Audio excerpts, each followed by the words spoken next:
Good morning, everyone. We will now call to order the Sacramento County Board of Supervisors meeting for Tuesday, March 10th. Will the clerk please call the roll? Supervisor Kennedy. Here. Supervisor Desmond. Here. Supervisor Hume. Present. Supervisor Cerna. Here. And Chair Rodriguez. Here. We have a quorum. Okay, will you please read the Metro statement and announcements? This meeting of the Sacramento County Board of Supervisors is live and recorded with closed captioning. It is cablecast on Metro Cable Channel 14, the local government affairs channel on the Comcast and DirecTV UVerse cable systems. It is also live streamed at metro14live.saccounty.gov. Today's meeting replays Friday, March 13th at 6 o'clock p.m. on Metro Cable Channel 14. Once posted, the recording of this meeting can be viewed on demand at youtube.com/MetroCable14. The Board of Supervisors fosters public engagement during the meeting and encourages public participation, civility, and use of courteous language.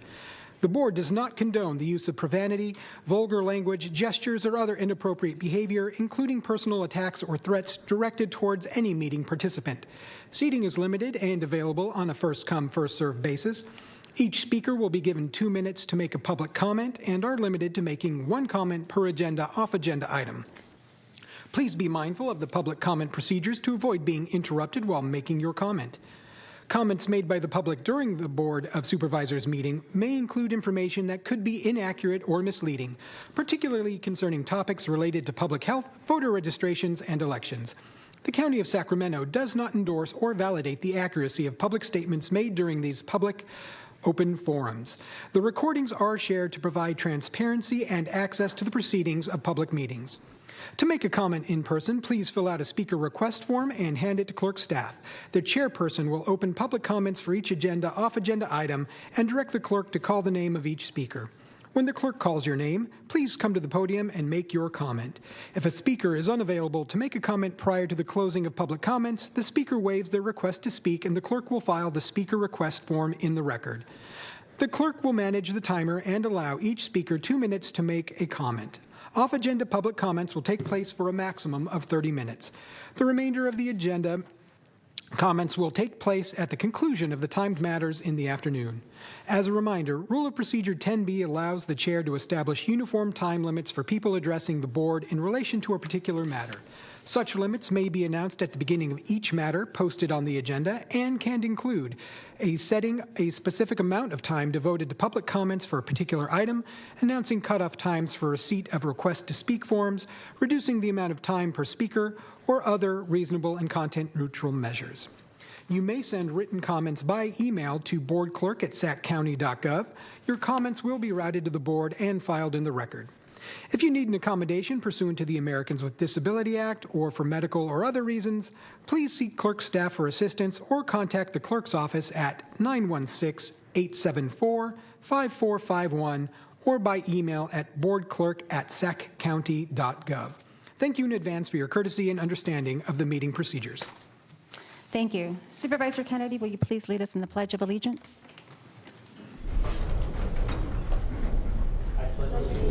To the flag of the United States of America and to the republic for which it stands, one nation, under God, indivisible, with liberty and justice for all. All right. Are there any announcements? I have no announcements. I will when we get to the consent calendar. Okay, sounds good. Will the clerk please call the first item? First item is item number 1, presentation of resolution honoring David M. McFarland for his over 30 years of county service with the Department of Probation and Health Services. Okay. And the presenter will be Noel Vargas. Good morning, Noel.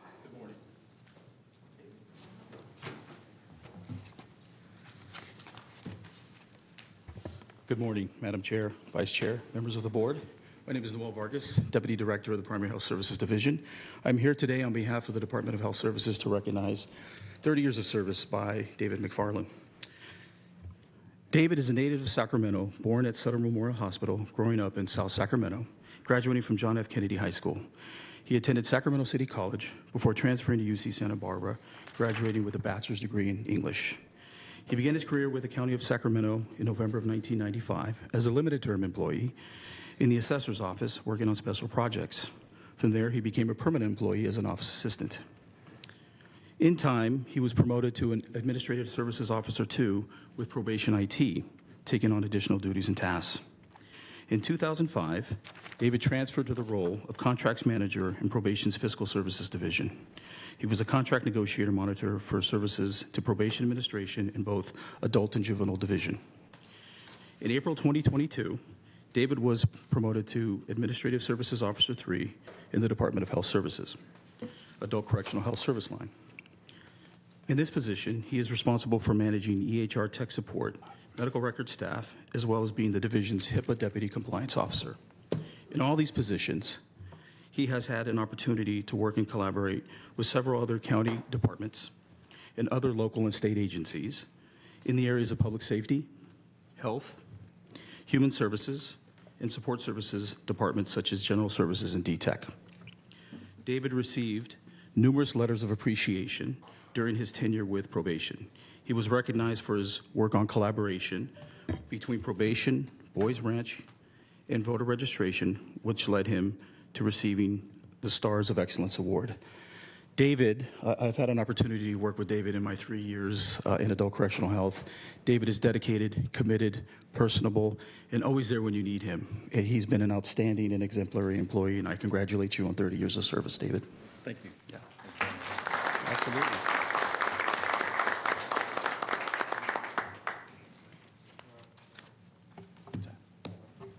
Yeah, I'd just like to thanks, Noel. Members of the board, I really appreciate all the opportunities that the County of Sacramento has given me to advance my career and work alongside some of the most dedicated and passionate staff. And it's really been a pleasure and a privilege to provide administrative support services to them. And it's always been kind of inspiring, and I feel obligated to be able to assist those who provide the direct services to various members of this community. And I really appreciate being recognized today and look forward to continuing service to Sacramento County. Thank you. All right. I do have some comments from the board. Supervisor Desmond? Just briefly, David, yes, thank you for your service to Sacramento County. You've clearly made a difference, and I wish you all the best. Thank you. Appreciate that. David, I also want to just say thank you for your 30 years of service.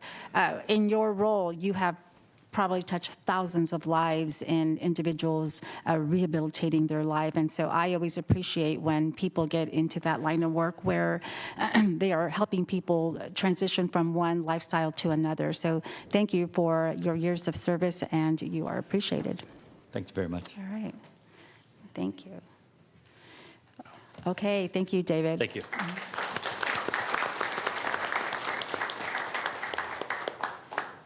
Next item. Next item on our agenda is number 2, presentation of resolution recognizing March as Colorectal Cancer Awareness Month. Okay.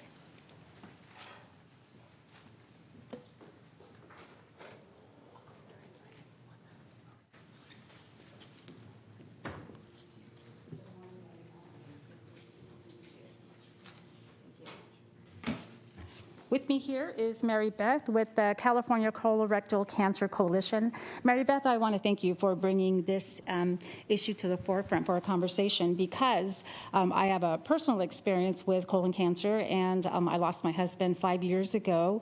Last month was a 5-year anniversary to colon cancer, and so he was diagnosed at the age of 52, and had he gone in at 50, which was the recommended age, it would have been a different story. And so I have become really a year-long sharing the issues related to colon cancer and the awareness and how early detection can save somebody's life. And so I'm going to read the entire resolution because it is a very important topic. Colon cancer is the second leading cause of cancer-related deaths among men and women combined in the United States. Colon cancer is one of the most preventable and treatable forms of cancer when detected early through recommended screening. Incident rates of colorectal cancer among adults under the age of 50 have increased in recent years, underscoring the importance of early awareness and prevention. The American Cancer Society recommends that individuals at risk begin colorectal screening at the age of 45.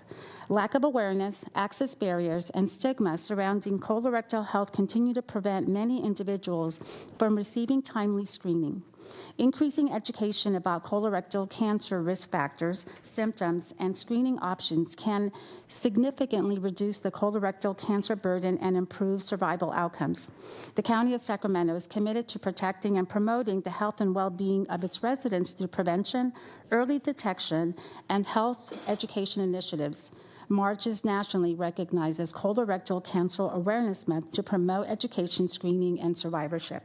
Therefore, let it be resolved that the Sacramento County Board of Supervisors hereby honors and hereby proclaims March as Colorectal Cancer Awareness Month in Sacramento County.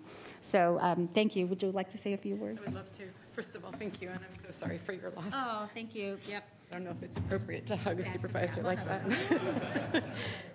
So first of all, thank you so much. I am a lifelong educator, and I never thought as I wound down my career that I would switch from educating children to educating adults. This cancer is one of the most preventable, and I, like you, have lost my husband to this cancer 5 years ago as well. And the struggles that you have when somebody is diagnosed well underage. My husband was 43 when he was first diagnosed, went through a crazy battle with it, and was with us until 2021, but it is the most preventable cancer. And I'm just looking around the room, and I suspect that there are more than 24 people in this room, and if 1 in 24 people are impacted by colorectal cancer in their life, who in this room would like to go through this horrible, horrible process when it's preventable? And so we have been really, I never knew that there was a California Colorectal Cancer Coalition. We funded our own nonprofit so we could continue to educate people. I am an educator. My husband educated in his battle, and I really am appreciative of everything that the county is doing. Supervisor Hume, thank you. I have lived in your area. I've met you a couple of times, and I just truly appreciate the fact that you actually took the time to recognize this month. It is a struggle because it's a stigma, and we want to break that. And so we want to do everything we can, and I would be honored. I have some blue ribbons. I would be honored if you would recognize that. California only has 60% of our population screened on time. And if you don't know this, the horrible statistic, it is now the #1 cancer killer for men and women under the age of 50, the #1. So we have to do better, and we are here to help, and I would love to continue the work with the county to increase that screening rating in Sacramento County as well. So thank you so much for your time.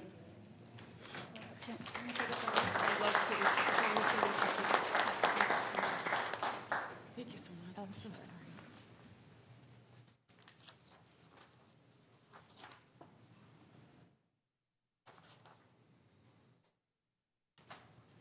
Thank you for being here. Thank you so much. I And appreciate I it. will share the blue ribbons. Chair, while you're making your way back up here, I'd just like to say, as a man over 50 who has gone through the screening, there's stigma attached to that as well. And it's not a comfortable thing to think about. It's not a comfortable thing to discuss, but it is something that absolutely to go in and have done, as was said, to think you could be the difference between preventing something and being a victim of it. It needs to be done. So thank you for your efforts. Thank you. And sorry for your loss as well. Thank you. All right. Thank you for being here, Mary Beth, and for sharing your story. Because I think when stories become real for people is when they take the issues more serious, especially with colon cancer, which is such a preventable disease if caught very early. Next item, please. Sure. And if we move back real quick for Mr. McFarland and his over 30 years, we do have his resolution here. If we want to quickly let him receive it with a take photograph. photo? Yeah, actually, if all of us can join for the photo.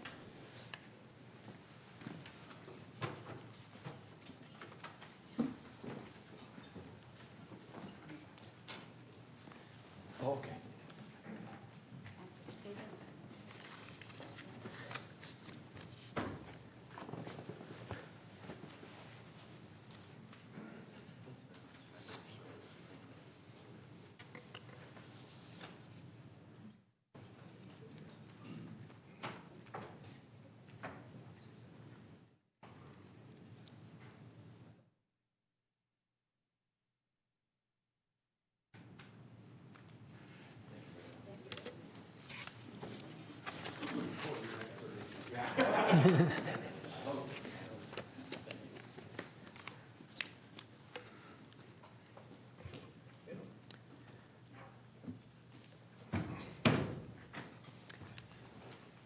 And our next item on the agenda is number 3. That is public comments relating to matters not on the posted agenda. And we do have several speakers lined up. First up is David Ingram. Please approach the podium. You'll have 2 minutes to address the supervisors. Good morning, David. Good morning. Thank you for allowing the opportunity to speak this morning. I'm David Ingram with River City Waterway Alliance. We are a newly formed 501c3 after forming back in January 2023. We perform 4 to 5 waterway cleanups every single week and have been doing so for over 3 years. We just passed 3.7 million pounds of trash removed after our 1,000th cleanup. And if you do the math real quickly, that's 3,700 pounds of trash removed from waterways per event on average. When we first started this, people said you cannot sustain this momentum, you're going to run out of trash, or you're going to throw your backs out. Well, we're still going over 3 years later, and unfortunately, we have not run out of trash and debris in our waterways. The main culprit, unfortunately, is from unhoused encampments. We are still continuing to experience new areas that we have not discovered yet that have been former abandoned and flooded out encampments. Right now, we're working along Steelhead Creek, trying to prevent debris from blocking the passage of endangered Chinook salmon from getting from the Sacramento River up Steelhead Creek to spawning grounds in Dry Creek. Thanks to our efforts, we believe last year we had the most salmon counted in the Dry Creek watershed in 11 years and the 3rd most in 21 years. And we believe that is in large part because of blockages that I don't know if my phone is able to be picked up by the monitor, but we are removing physical obstructions to fish passage, and that's not just to get the fish. This is actually what we thought was a beaver dam. We started digging into it. It was a man-made shopping cart bridge dam consisting of 48 shopping carts. Whoa. Those are some of the shopping carts that we removed. These were all in the water. We removed them. We need help removing these physical impediments to our waterways, and we're just asking the county for more help. We just discovered 2 more shopping cart dams just upstream from this on Friday when we were out working with one of our regularly scheduled cleanups. So it's a real problem, and we could continue to use your assistance and support. Thank you so much. Thank you. Our next speaker is Lisa Sanchez. Please approach the lectern, and you'll have 2 minutes to address the supervisors. Can I also use the projector? Good morning. Good morning. My name is Lisa Sanchez with River City Waterway Alliance also, and I am here to kind of piggyback off of what David said to include the additional photos of what we are dealing with here. I don't know if you can see, but here is a boat. It was probably like a 20-foot vessel along with structures that have been stoutly built within Steelhead Creek. We are asking for assistance as well. They have tree houses that are unpermitted structures. I mean, it's a no man's land along with the batteries. This is what we coined the pallet palace. I think over 100 standard size pallets were stacked up. And again, this is right in the middle. This one is Steelhead Creek. These pallets have been there for who knows how long, along with the shopping carts that helped support them, along with the debris that has been allowed to just kind of bank up on that. It's worse than anybody could ever dream, and we're finding these more and more. This is an actual salmon that we found in Steelhead Creek. We were delighted to see one, finally, but we want to see more. The Sacramento County has been amazing with helping us with this, and it's had a really good turn the last few years with the Sheriff's Department and the resources that have been provided. And unfortunately, within the city of Sacramento, this is one of their structures. It's a full-on house inside of it that was in the middle of a flood zone within the levee, and this is where David's debris dam was for the shopping carts. Yeah, so again, it looks like a beaver dam. We thought, oh wow, beavers are here, and then you move the greenery, and it's like a whole row of shopping carts. And no wonder why there's no salmon getting up to Dry Creek at Roseville. They can't get past this, and this is one. There's probably like 30 more. So we're just here to ask for some help. Thank you. Can I have a question? There are grants that are given to waterway cleanups. Do you have access to those? So there are no grants that facilitate this specifically. Now that we're a 501c3, we're going to try to apply for those. Okay. But unfortunately, that's not something that kind of affects the areas that we're working with. So we're in a stuck zone. Okay. Thank you. Thank you, Lisa. While Randy's coming up, can I address the grants real quickly? There's a county Oh, stormwater can you come to grant. this? Can you come to the mic, please? We have been, the grants that we get from the city and the county each year, the city is $3,000, which lasts us about a month, and then the county is $2,500. So it's something, but it's not enough. We spend about $50,000 a year to do what we do 5 days a week. So thank you. Thank you. And our next speaker is Randy Smith. Please approach the lectern. You'll have 2 minutes to address the supervisors. Good morning, Randy. Good morning, board. Thank you. I'm Randy Smith. I'm in District 3.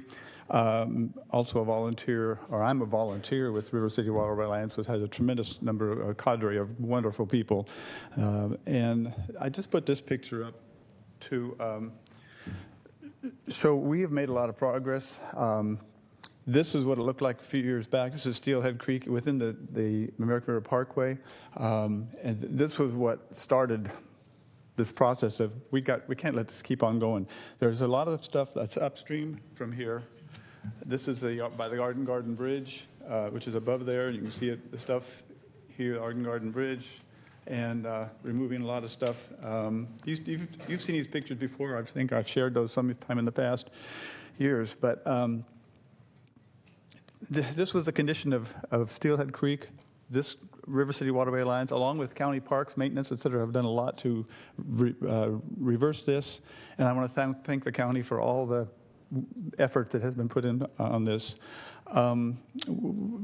There's more stuff upstream of that into the north of West El Camino, which is what has been being cleaned up to remove that before it gets down into the American River Parkway. So looking forward to hopefully that more assistance can come and help them to remove this. And in District 3, I do want to ask or compliment Rich and thank you for coming out and being shoulder to shoulder with us a few years ago on one of these cleanups along the American River. Thank you very much. Welcome if you want to come out again, or anyone wants to come out in the audience. In District 3 in Arcade Creek, we're doing River City Waterway Alliance is doing a tremendous amount of cleanup in Arcade Creek within District 3. And there again, I just want to recognize or let the board recognize all the work that is being done by a tremendous group of volunteers. Thank you. Don't leave yet. Supervisor Desmond? Well, thank you, Randy, for publicly shaming me for not being out there for a few years. I've had some knee issues. But I'm glad you're here. I was just actually talking to Ron Linthicum about River City Waterway Line. So Lisa or David, can one of you please reach out to me? I have some ideas I'd like to discuss with you. Thank you. Thank you very much. Thank you. And our last speaker signed up today is Barb Ram. Hi. Good morning. You know me from District 1. So I got this mailer, this voter, your voice, your vote is your voice. So the last election, 4,000 votes didn't get counted for a number of reasons. It would be nice if that didn't happen this time. So this is really fantastic. But it goes into Proposition 50, this whole paragraph about Proposition 50, which when you're voting, you can't really do anything about. You're either in a district or you're not, so you vote who's ever in that district. But what is really important and what keeps votes from being counted is signatures. And nowhere on this flyer does it say signature. Make sure your signature matches. Make sure your signature and your address match. So I just would like to say it would be nice if those 4,000 votes that didn't get counted, if we could do a separate mailer for those, letting people know you've sent in your ballot, either it was provisional or we had another reason for not counting your vote, but your vote didn't get counted. And if you check your name, your signature, your address, if you're a student, make sure that you your address and your signature match. That is critical. Whether you are now in District 1 or District 3, you can't control any of that. But your signature and your address are really, really critical. So I applaud this. I think you were required to do it by the state, but it's not enough. This is not going to get people to make sure their signature matches, and that's the difference between having your vote count or not. Thank you. Thank you, Barb. And there are no additional speakers for off-agenda items. All right, will you please call the next item? All right, the next item is our consent calendar. That is items 4 through 39, and I do have a couple of notes to read on these. The departments would like to drop the following items, so we'll need a vote for those. Item 14, which is the Phase 1B Art and Service Area Pipe and Meter Installations Project. Item 26, that is the authority to execute 3 revenue agreements with managed care plans. And item 36, the resolution for Shenyang Performing Arts. So those are the 3 items we'd like to drop. Those will require a vote. Does it need to be a separate vote? We can take them all together. Okay, then I would move to drop those items and approve the rest of the consent calendar following public comment. Second. All right, please vote. Sorry, I was a bit slow on that. Okay, go ahead and vote. All right, that motion is approved 5-0. All right, next item, please. All right, so that was a motion to drop them and approve consent after we get our, well, we do need to take the public comment, and there is no public comment. No one signed up for that. So that was a motion to drop them and approve, and we can take that all together there. All right, next item. It's 9:58. We will go on to item 42, the nominations. Supervisor Rodriguez, could I Yes. make a comment real quick on Yes. consent?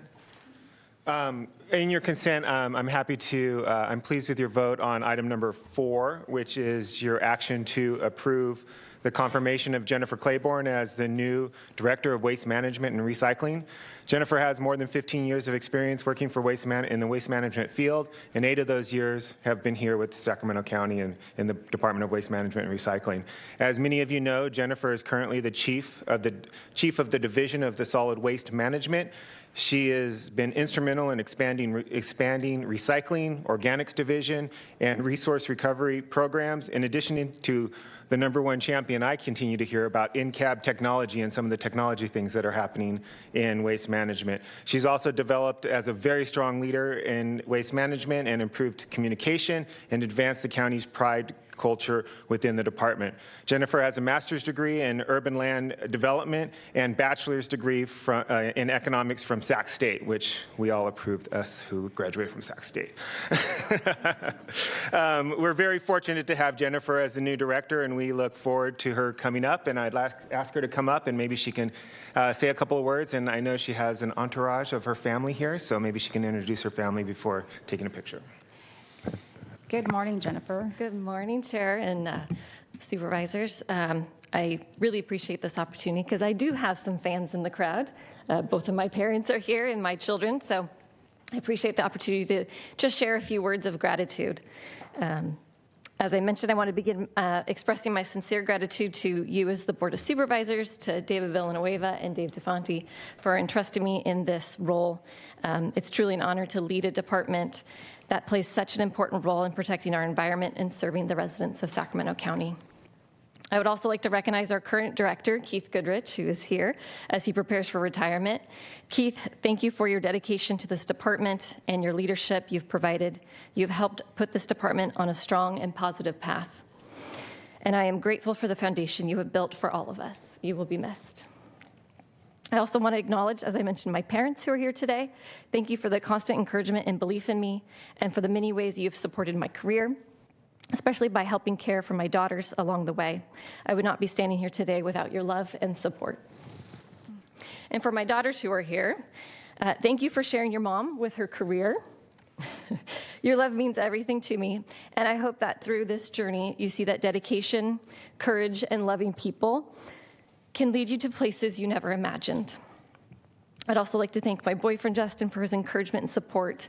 He's currently facing some of the greatest challenges in our life, and he's been a powerful inspiration to me. And I want to thank my incredible group of friends and family who have cared for me along the journey. And if you didn't know, this appointment is especially meaningful to me because this is Women's History Month. And I am honored to serve as the first woman director for the Department of Waste Management and Recycling. And I hope it encourages other women to pursue leadership opportunities. And then most importantly, I want to give glory to God for bringing me to this place in this moment. He's the foundation and my source of strength and wisdom, peace and joy. And I will continue to surrender and rely on him as I confidently step into this role. And lastly, I'm especially excited to continue our efforts in improving our department's culture and look forward to working with our talented and amazing staff. It's hard to put into words how important those people in that department mean to me and the amount of work that they put in and dedication to serving our community. So with that, I'm very thankful for your trust and this opportunity. Thank you, Jennifer. Don't leave yet. We have some comments here. Supervisor Desmond? You have several supervisors who want to talk trash with you here, Jennifer. That's our favorite topic. I just congratulations. I think I'm very happy for you, happy for the county, and happy for the department. I think you're going to do an outstanding job. I just recently spent some time with you on a tour of NARS a few weeks ago, and your department, and Keith, I know we're going to have a lot of pomp and circumstance with your retirement and a meeting, in a few weeks or whatever, but you do an outstanding job, and the level of customer service is really something to be proud of for every member of the Sacramento County community. So thank you. And also, you being in a position of a woman in leadership like this, you're now going to get invited to a lot of things where you could go and relay some of your lessons and inspiration to other young women in the community. So stand by for that, because I can think of the Aerospace Museum, first of all, is the first thing that pops into my head about the We Can Do It event, where they specifically go out and try to get young women interested in STEM careers. So you're number one on the list now to attend that. Congratulations on that as well. So thank you, Jennifer. I look forward to working with you. Thank you. Supervisor Serna? Thank you, Chair. So first of all, I want to heap on to what Supervisor Desmond mentioned, and I'm really glad that your parents are here. I lost my parents several years ago, and so anytime we have these type of acknowledgments in chambers and someone has their family in tow, including their parents, that always resonates with me, that there's a really valued support system that follows you everywhere, even when they're not physically here with you. But that's the first thing I wanted to make a remark on. Second thing is I'm really happy that you mentioned the fact that this is somewhat historic in terms of you being the first woman to lead the department. And I'm going to go ahead and take that acknowledgement as an open invitation for you to work closely with our county commission on the status of women and girls. I don't know if you know, but we did establish that a few years back, and it's a very active organization that does great work. A woman by the name of Erin Saberi is someone that I worked with to help get the commission started off the ground. And so I think they would be delighted to somehow weave you into their agenda, which is all good. It's about advancing certainly the visibility and rightful acknowledgement of women doing great things in our community. You're certainly now part of that pantheon. So I really want to wish you the best. Unfortunately, unlike the rest of my colleagues here up on the dais, I won't have much more time to work with you in your new capacity, but certainly want to make sure you understand from this supervisor that I congratulate you and wish you well. And if you ever are in need of any further assistance or having someone function as a conduit with our California Air Resources Board, pick up the phone. So I'd be happy to assist. Thanks. Thank you. Supervisor Hume. Thank you, Chair. I echo the comments of my colleagues, and unfortunately, Supervisor Desmond took the low-hanging fruit of about talking trash. That was going to be my joke, but He likes to be the popular. It's Nothing but dad jokes. occupational hazard, I suppose. But I would like to address my comments to the two young ladies sitting in the audience, since you referenced them and the sacrifices that your mom has had to make to get where she is, and just let you know that this is rarefied air for anyone to achieve this level in their career, to be the director of a department. It's even more rarefied for a woman to do it, and it's even more rarefied for a woman in this industry to do it. So to come full circle back to Supervisor Desmond's comments, if anybody at the playground is giving you a bad time, you let them know that your mom talks trash better than anybody. Congratulations. Thank you.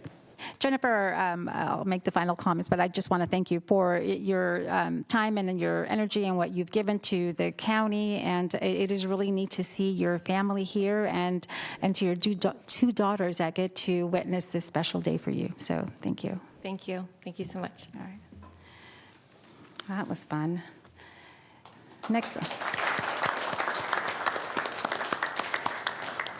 Next item, please. All right, moving on to our morning hearings. Item 40, the board will be acting as the housing authority of the County of Sacramento as well, and it is the one-year action plan federal program allocation process workshop number 1. Good morning. My name is Stephanie Green. I'm the Federal Programs Manager at the Sacramento Housing and Redevelopment Agency. Today, I will be presenting the first workshop, for the County of Sacramento's 2027 Annual Action Plan for the federal entitlement grant programs administered on their behalf by SHRA, the Sacramento Housing and Redevelopment Agency. The purpose of today's workshop is to provide information on those federal programs and their requirements, and to provide an opportunity for project ideas and for feedback. I'll start by providing a brief overview of the grants and their objectives. I'll share the estimated funding amounts for 2027, their anticipated allocations, examples of some past projects, and lastly, we'll discuss the process and schedule moving forward. As a high-level overview, SHRA has been delegated authority by the Board of Supervisors to administer the formula program grants received from HUD on their behalf. These grants include Community Development Block Grant, or CDBG, Home Investment Partnership Program, or HOME, and Emergency Solutions Block Grant, or ESG. CDBG can be used for a wide range of activities, which I'll touch on later. Home funds can be used to create, rehabilitate, and maintain affordable housing for low-income families. And ESG can be used for street outreach, emergency shelter, rapid rehousing assistance, or homelessness prevention. And SHRA does host a quarterly meeting that includes county staff to discuss the use of ESG and CDBG funds for those activities. These are all entitlement grants, meaning that HUD has a formula to determine how much we receive for each of these each year. As part of accepting these grants, there are certain actions HUD requires us to take. First, HUD requires us to submit a 5-year consolidated plan, which involves extensive community engagement and results in a strategy to meet these community needs. The current consolidated plan covers the years 2025 through 2029.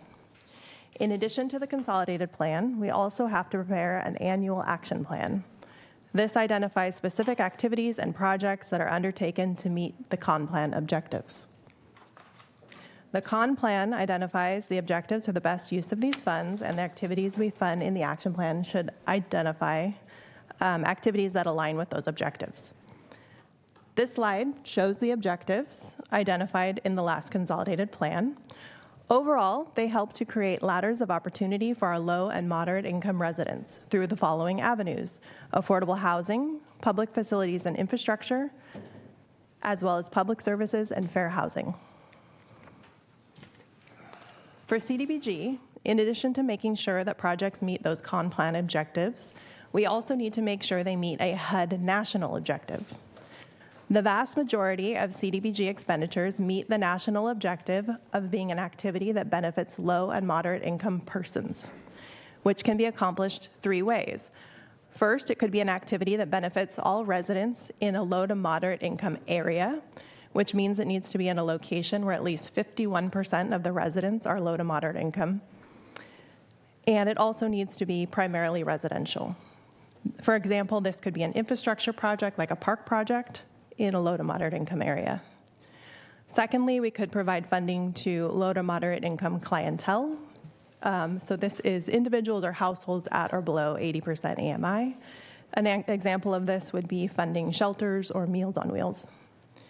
And lastly, low to moderate income housing, which would mean a project that helps provide housing to individuals below 80% AMI.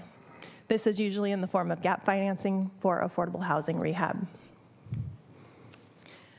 Finally, in addition to meeting a con plan objective and a national objective, CDBG projects must also be an eligible activity. The broad categories of eligible activities include public facilities and infrastructure, so these would be your community centers, parks, playgrounds, ADA curb ramps, pedestrian improvements, streetlights, those types of things. Public services, so this would be your Meals on Wheels, shelter operations. Acquisition, so this could be for a property for public housing or a public facility or those sorts of things. Clearance and remediation activities, this could be for a housing site that may have some toxics that need to be cleaned up. Homeownership assistance, planning and admin costs, so these are your staff costs or planning costs for a project, and environmental studies. It's also important to note some major ineligible expenses. These are general government buildings and expenses. So for example, we can't pay to renovate City Hall or other government buildings. Operation and maintenance expenses, so this would be like custodial staff, cleaning. Purchasing of equipment and furnishings, new housing construction, political or religious activities, regional parks and facilities, and the key word there is regional. We do fund parks and facilities, just not on a regional basis. It needs to be more of a community or a neighborhood benefit. And then supplanting of funds is on there. This isn't really an activity, but we can't substitute existing available funding for CDBG funds. And before I move on to the next few slides, I also want to note there are other things we need to take into consideration when evaluating projects for CDBG funds. One of the more important factors is project readiness. So we do have an obligation to HUD to spend down funds in a timely manner.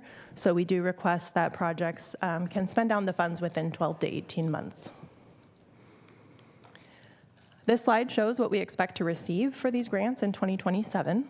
We typically receive our final approved amount from HUD in the spring or the fall of each year. So we, for planning purposes, we base this year's estimated entitlement on the most recently received allocation. We did finally just receive our approved 2026 HUD budget, and thankfully all of these grants were fully funded for 2026, so we do hope that in 2027 we will continue to see a level budget. We estimate that we will get about $6 million for CDBG, and we'll discuss in a moment how we anticipate allocating these funds. For home, we expect about $2.8 million. This will likely be split evenly between rehabilitation and construction of multifamily affordable housing projects. For ESG, we're estimating about $520,000, and over the past several years, we've allocated the maximum 60% cap for emergency shelters and the balance to rapid rehousing activities. Overall, we estimate about $9.32 million total for federal programs. And for CDBG, this is how we estimate in dividing that total entitlement up among the several categories, aligning with those con plan objectives. For estimating purposes, we allocate the maximum allowable for both public services and admin, and then work backwards from there to determine how much is available for the other categories. We have allocated the maximum 15% for public services, so this is about $900,000. For the past several years, this has included shelter operations at Mather Community Campus and Meals on Wheels, and then a maximum of 20% to planning and admin, so this is $1.2 million. This is used to pay for staffing and admin fees, as well as planning activities and also fair housing activities. Fair housing has been for legal services that supports the Renters Helpline. This leaves about a little over $2 million for infrastructure and public facilities improvements, and about $1.3 million for housing development, preservation, and homeownership. This goes to the multifamily affordable housing, rehab, and home repair programs. We've also allocated about $400,000 to the agreement cities. So this is Folsom, Ileton, and Galt. These are non-entitlement cities that receive funding through the urban county. We use a similar formula as HUD's entitlement formula to determine how much to allocate to these jurisdictions each year, and then work with them to identify projects. As smaller jurisdictions, they don't always have a project to carry out each year, so it could fluctuate how much we allocate annually. This year, we have actually received quite a few requests from Folsom, Ileton, and Galt, so this original estimated amount could actually go up a bit, depending on how much we decide to fund. Last year, just if you recall, we did have 3 previously approved Ileton projects in the amount of $330,000 we had to unfortunately cancel, and they would like to now utilize that funding for projects. Finally, our last category is capital reserve, which is a contingency bucket, and for this we have reserved $150,000. Stephanie, can you help me understand the difference between the public services and the grant planning and administration, the difference of those two? Yes, so public services is for activities, as I mentioned, like homeless shelters or Meals on Wheels. So those are activities that support public service activities. Grant planning and admin is more for actual administration of the federal program. So that would be for like the staffing costs. But we also do use it for like our fair housing activities. Those can actually fall under the admin cap. They can also be used under the public services cap, but we haven't done that. They actually fit better because some of the HUD regulations actually fit better under the admin cap, and then that doesn't take away from the funding that you want to put towards fair housing. Towards the public services. Got it. And there are no grant administration, or I should say administration in any of the other buckets. Is that correct? Okay, got it. All right, Supervisor Hume? Thank you, Chair. 2 questions. The easy one first. What did you say just had the $350,000 that they had to cancel? Ileton. So they had a few previously approved projects, yes, that they unfortunately had to cancel because they were having some issues following through. But since that was money we had previously sort of earmarked for them, they would like to utilize that funding now, and they do have a project in mind. Great. We'll talk about that in a little bit. But related to that, on the grant planning, is that able to be utilized for pursuing grants for public infrastructure improvements? So it is allowed to be used for planning activities for projects. It can be used for projects where you only want to do a planning activity. So we've used it in the past for like master plan activities. But if you are going to actually result in an activity, like a park project, for example, we can still put it under the infrastructure category if you know for sure it will result in an actual project, so that you don't have to take it out of the admin cap. But we do need to be able to show HUD that it did result in an actual project. So we just have to be a little bit strategic about how we look at those planning activities. I appreciate that answer. I think I would go back to what the chair was just asking about, that I would rather see the grant planning money come out of the grant planning line item rather than taking that out of the actual infrastructure delivery line item. But I'll save those comments for when we get to direction. Yeah, and I apologize. I was talking more about project planning, like if you were doing a planning for a infrastructure project. Yeah. If you're talking more about grant planning, I think I may need a little clarification on what specifically you're... I would too, because I think that's a distinction without a difference. Okay. Yeah, I mean, it's grant planning in order to try...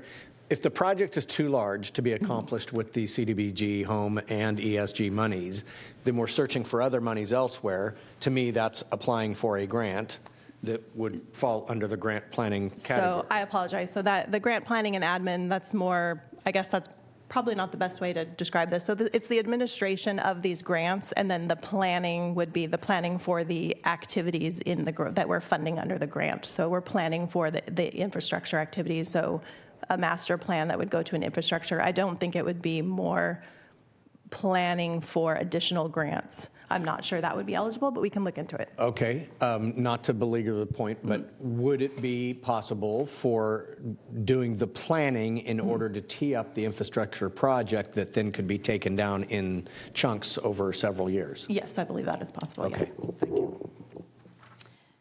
Okay. That's all the questions we had here. Okay. All right, and then let's see, where was I at? We talked about capital reserves, so that's our contingency bucket. So moving on to the next slide. So I'll go over this briefly. These are just examples of some types of infrastructure projects we have funded with CDBG in the past 5 years. I won't read through these individual projects, but they are shown here by district. So on this first one, we have District 1, and you'll see here that some districts may have more projects than others. This is just because some districts have more eligible areas than others. The first slide, again, is District 1 and parts of District 2, mostly park improvements, also a few complete streets projects, and an ADA and sidewalk improvement projects.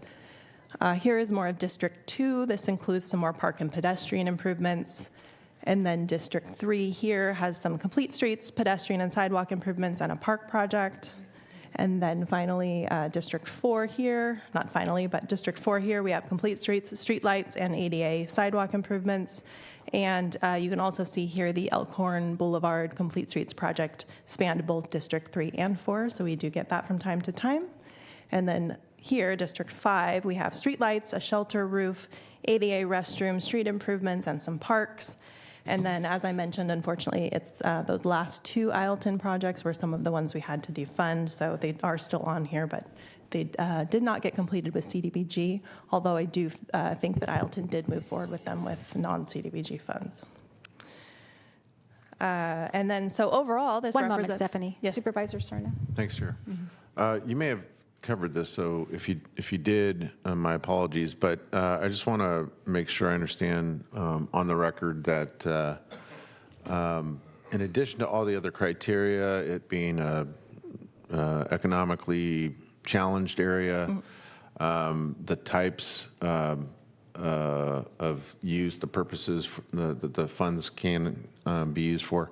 In addition to all those other criteria, obviously both municipalities and counties are eligible for the use of CDBG funding, meeting all those criteria. But do you have examples where cities and counties in this county actually work together so that if you had a geography that overlapped and crossed the municipal boundaries with the unincorporated county, where the county and the city actually cooperated and teamed up using their respective CDBG allocation with the county CDBG allocation by district to apply to various purposes?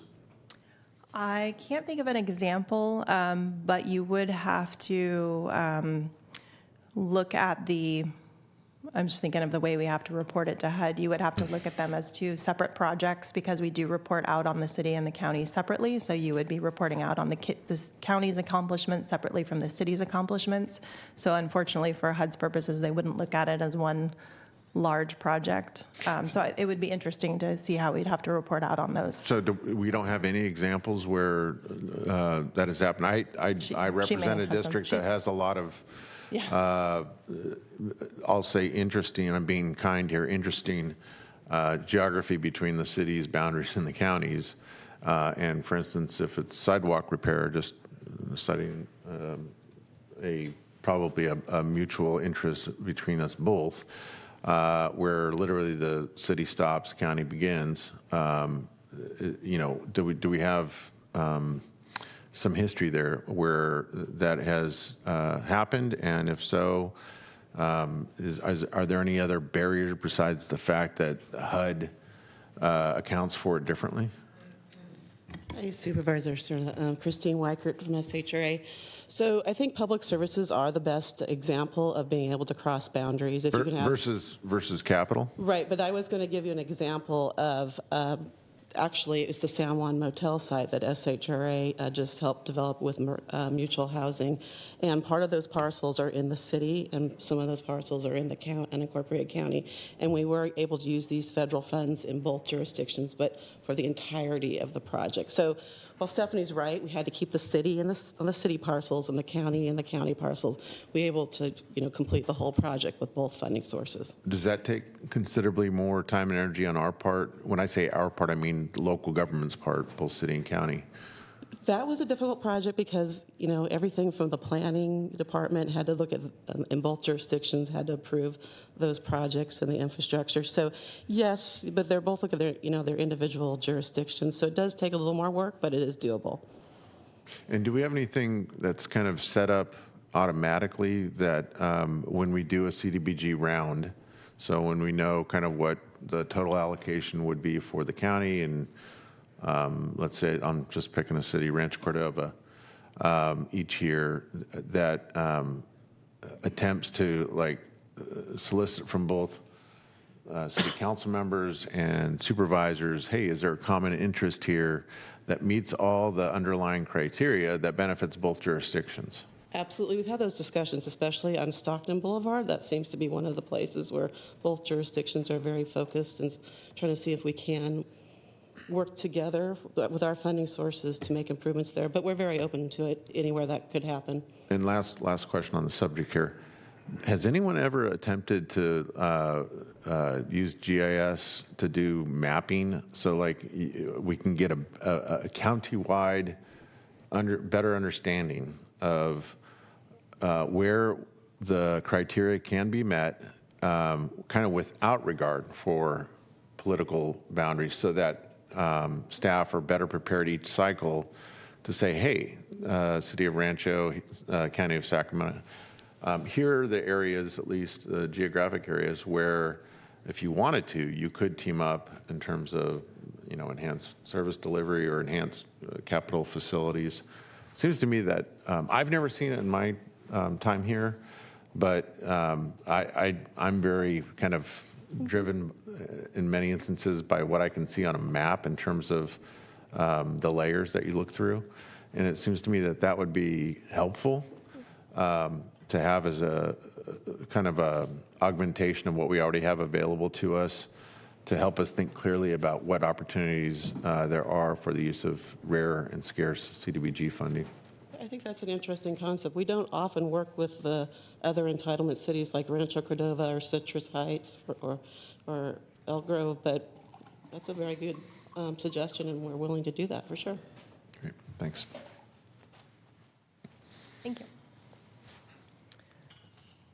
So yeah, overall, all 5 districts over the last 5 years, this represents about $15.7 million in CDBG investment towards the infrastructure improvements.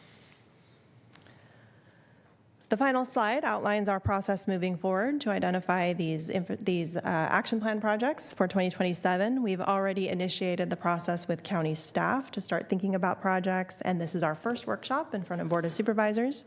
Through May, we'll continue to meet with staff to identify and review projects for eligibility, and we welcome input from you at any time. Please reach out and let us know if you have any project ideas. In June, we'll head back to Board of Supervisors again with our draft list of projects to present with our second workshop. And then in June through August, we'll continue to meet with county staff as needed to finalize project ideas. And then our action plan budget needs to be completed in August so that we do request that any final project ideas are submitted by the end of July in order to meet our timelines. And our final action plan is presented to Board of Supervisors in October. And then we will finally submit our final action plan to HUD after it is approved. So that concludes my presentation. Once again, we welcome any input you have, either now or later, for the action plan, and please let me know if you have any questions. One moment, Stephanie. Supervisor Desmond.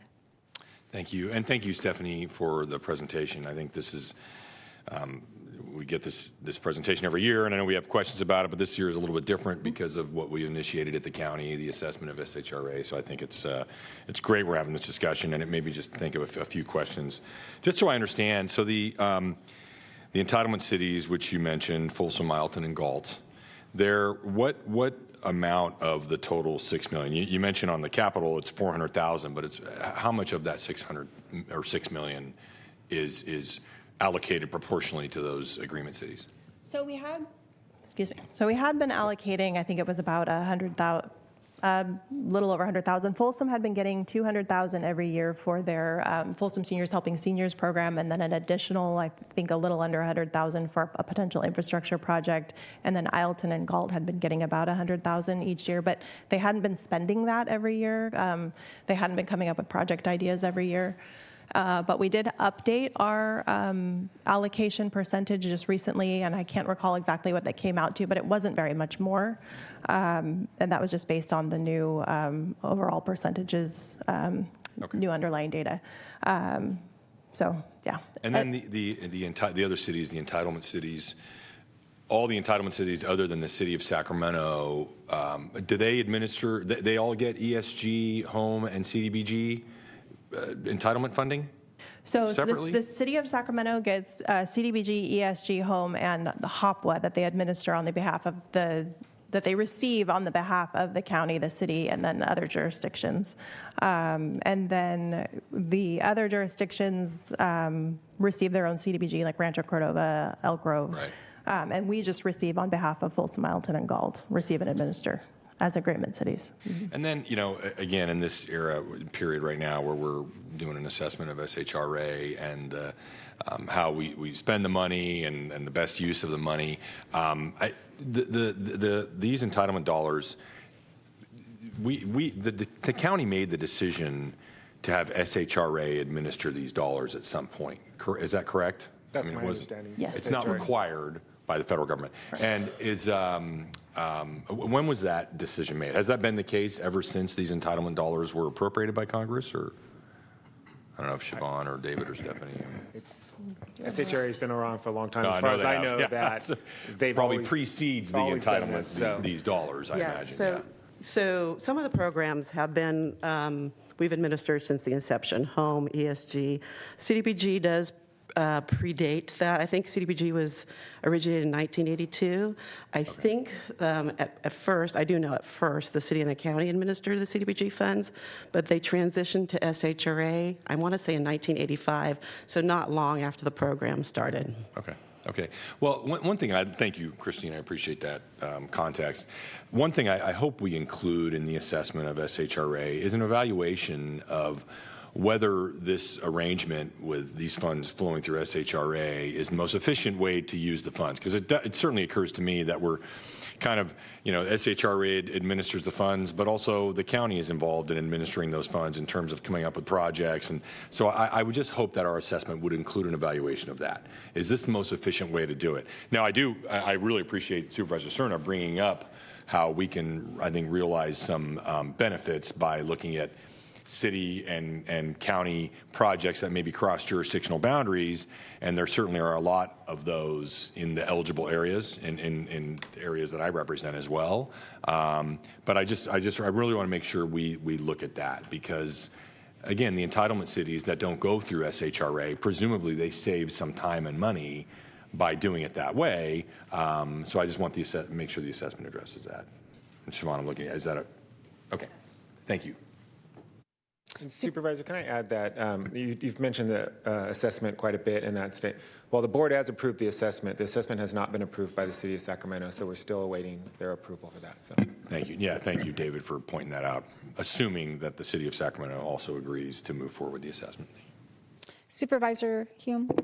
Thank you, Chair. I apologize if this is the wrong forum or the wrong time or the wrong way to kind of state my claim for some immediate needs and needs within District 5 that are larger than what the county can take down, larger than what SHRA can take down, but that are really, I think, pressing. And as you mentioned in your presentation, District 5 is one of those districts where there aren't a lot of eligible areas to direct funds. But one of those areas that I'd like to point out is Mather Community Campus.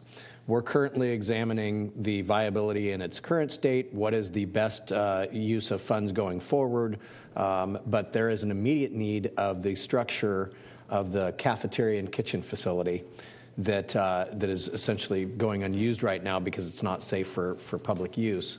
And that's critical. One, for supporting the folks that are living out there, but also it's an opportunity for a career pathway within the restaurant and janitorial industries that, gets people learning kind of sort of the work ethic of those industries. So that's one thing that I would like to sort of earmark as looking forward to. And speaking of earmarks, the other area that has immense need and, has been in the news not so much recently, but certainly last year, is Ileton. And so the fact that we weren't able to pursue the projects that had been previously identified, I'd like to make sure that we put a pin in those and still keep them attributed to Ileton. Here's what I would like to also see, and why I was asking about the grant planning, is in order to move forward successfully, Ileton has got to understand the tiger that they have by the tail, which is their sewer treatment plant. And that is aged infrastructure that's in the ground. It is a sewer treatment plant that is not adequate for their needs and cannot allow them to grow and approve building permits that would help them economically, and or pursuing extending a sewer line, continuing down the delta to hook them up and alleviate them from their burdens. All of these things are way bigger expenses than CDBG can handle, than the county can handle. It's going to require probably federal support.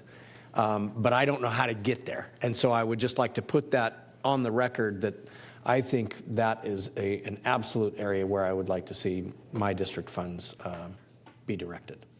Yeah, and I would like to mention, so one of the projects we were discussing with Ileton was in relation to their sewer issues.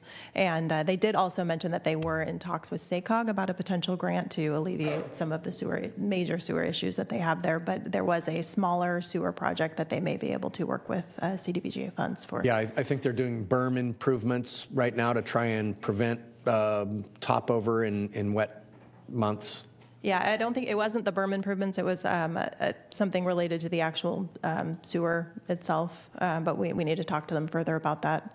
Okay. But it was something they said they think they could accomplish with the CDBG funding. So, but we'll talk to them further about that.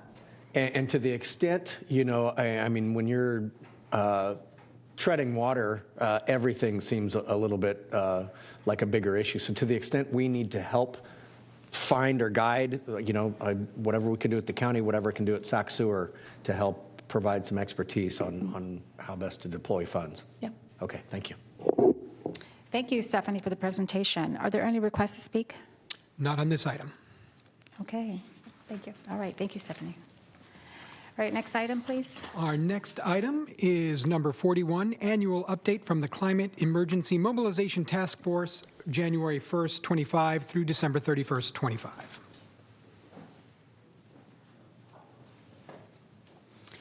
Good morning, Josh. Good morning. I think I've got a present. There we go.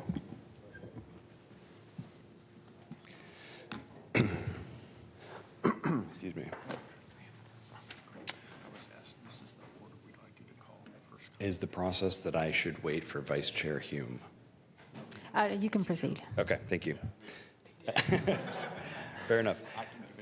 Good morning, Chair Rodriguez and members of the board. I'm Josh Lathan, the county's Sustainability Manager, and I'm privileged to be here today with Chair Merker and Vice Chair Garcia from the county's Climate Emergency Mobilization Task Force, a group to which I serve as the county staff liaison. And I'm going to share a brief history of the task force as a reminder of its purpose and the county's commitment to that group's work, and then I'll turn it over to Chair Merker to deliver the annual update. In December 2020, the county, along with numerous other local governments across the country, adopted a climate emergency resolution that recognizes the threats that climate change poses to the county and its people. Later in March 2022, the board adopted a resolution that would establish the Climate Emergency Mobilization Task Force with the purpose to instruct and guide the county in pursuit of its climate emergency objectives. The task force set to work, and through extensive dialogue and engagement with members of the community across the county, developed their climate emergency response plan, or their CERP, which was adopted in a task force meeting in August of 2024. And the task force then worked to narrow the focus of that CERP into a set of 9 recommendations that could be those early action priority items for implementation. They delivered a presentation on the CERP and those recommendations to the deputy county executives in October of last year. And then in December, the CERP was submitted to the board as a receive and file item. And today we'd like to present to you the first annual update. In pursuing its work, the task force is guided by a purpose statement where it will serve as an advisory committee that provides input and guidance and assistance to county staff and the Board of Supervisors in developing and implementing a comprehensive strategy to address climate change. And I want to express my gratitude to the task force for their thoughtful contributions that are helping me to advance implementation of the county's climate action plan. And I also want to thank you, the board, for your continued support of this group. So with that, I invite Chair Merker to come up and share the 2025 annual report.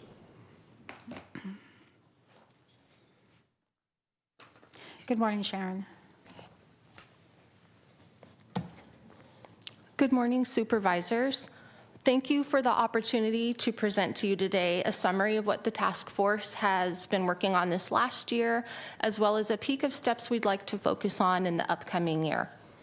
Since the Climate Emergency Response Plan, or the CERP, was adopted, the task force's subcommittees, such as air quality and built environment committees, worked to ensure the CERP was easily cross-referenced to the county's climate action plan, and have also identified areas within it that could use further detail. Ongoing effort is needed on the CERP as it is a living document and should stay up to date with emerging issues and technologies related to climate change impacts.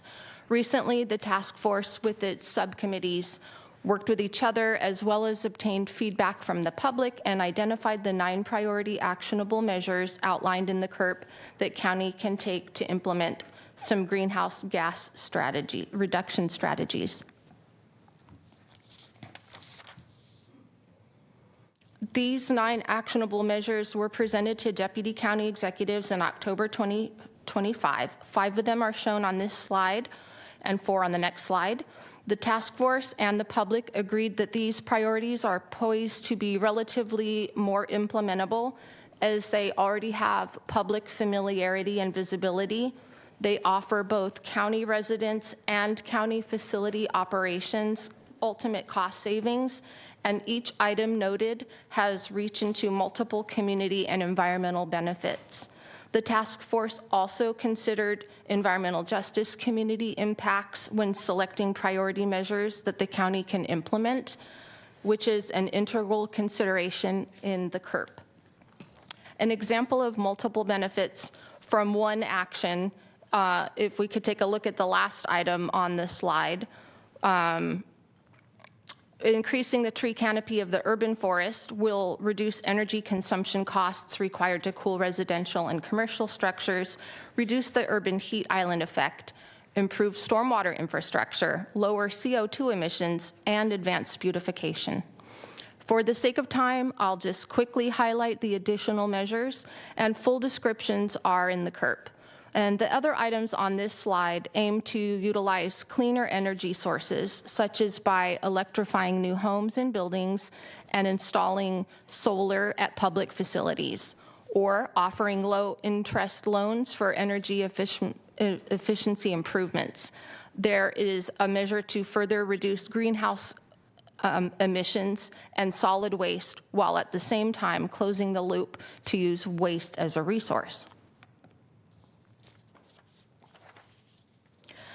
These last 4 actionable priorities recommended for county implementation to reach greenhouse gas reduction goals are focused on increasing alternative modes of transportation, including adding more bicycle infrastructure, expanding public transit, and reducing fares for identified residents.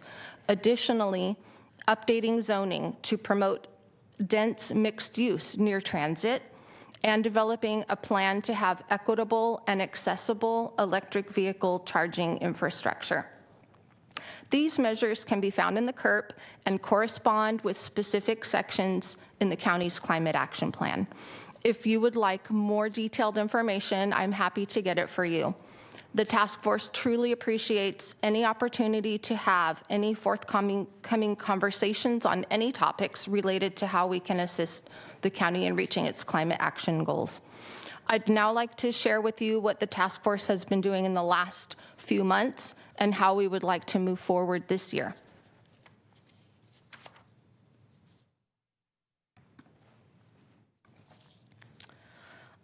In our last couple of task force meetings, we discussed some priorities for the year, a sample of which is shown on this slide. Improving meeting content. We are adding agenda topics that facilitate discussion on CURP recommendations and climate change emergency topics. For example, we are going to facilitate an agricultural panel discussion and invite agricultural leaders from throughout the county to discuss innovations that local ag businesses are focusing on to deal with challenges that they face related to climate change. This suggested agenda topic supports actionable priority of reducing solid waste and greenhouse gases. The ag community, the public, as well as county waste management and recycling, parks department, et cetera, would benefit from attending this meeting. On the next bullet down, increasing participation at our meetings. We are highly motivated for our meetings to be successful with both county participation and the public. We're working with Josh, the county sustainability manager, to implement strategies that can improve visibility to support greater participation for the public and also for relevant county department staff, board of supervisors, et cetera. We would like to send meeting invitations and agendas in advance to applicable county staff.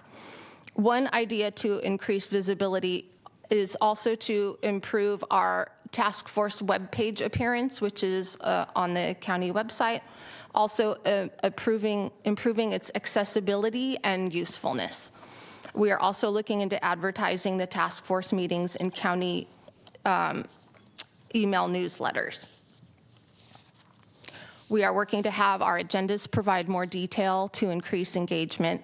And lastly, to increase accessibility and participation, we are looking at venues throughout the county to host subcommittee meetings for those residents who are not able to come downtown.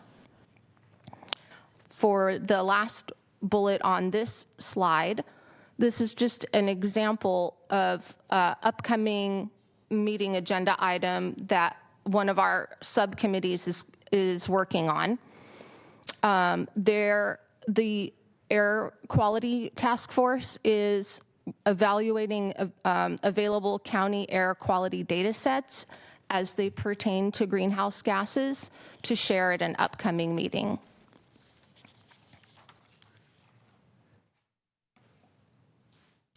Wrapping up the presentation, I'd like to take the opportunity here to ask for support from county departments. In planning for our work this year, the task force identified 2 potential opportunities that will improve our reach to the public and the county to create a better partnership to ensure the goals of the county's climate action plan are reached. One moment, Sharon. Oh, at the end, okay. Continue. Oh, thank you. In addition to increasing participation by the public and identified on the board resolution that was the basis of forming the task force, is that we are asking for the county's support in continuing to provide regular staff updates at our meetings. To be effective in our role, we rely on information and participation from the various county departments: transportation, planning, general services, waste management, recycling, economic development, water resources, and more intersect with the CAP. Receiving periodic status updates from county staff at the task force meetings and discussing any challenges the county may have to implementing CAP measures strengthens the county's efforts to reduce greenhouse gases. The task force has subject matter experts in air quality, transportation, energy, agriculture, resource conservation, built environment, and environmental justice members, and we can partner through these meetings to disseminate valuable information for the county and its residents. We ask for continued support from the board to facilitate this collaboration. In closing, on behalf of the task force, I want to thank the board for your continued support in responding to the climate emergency. If you would like these annual updates as presentations again moving forward, the task force would be happy to begin planning for that. I also want to note that we have some open task force positions. in finance and transportation, as well as environmental justice representatives. So if you know any candidates that would be a good fit, they can find application information on the Sacramento County Climate Emergency Mobilization Task Force website. Thank you for your time, and I'll be happy to answer any questions that you have. Thank you, Sharon. That's a great way to get candidates. Supervisor Hume? Thank you, Chair. Thank you, Sharon, for that presentation. I was just curious if you had submitted comments in writing or just the verbal presentation.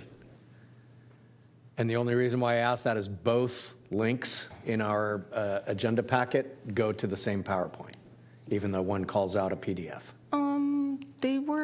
This presentation was submitted maybe a month ago. Josh, do you want to come? Just to clarify the question, this presentation, my understanding, is the attachment in the agenda. Was that the question?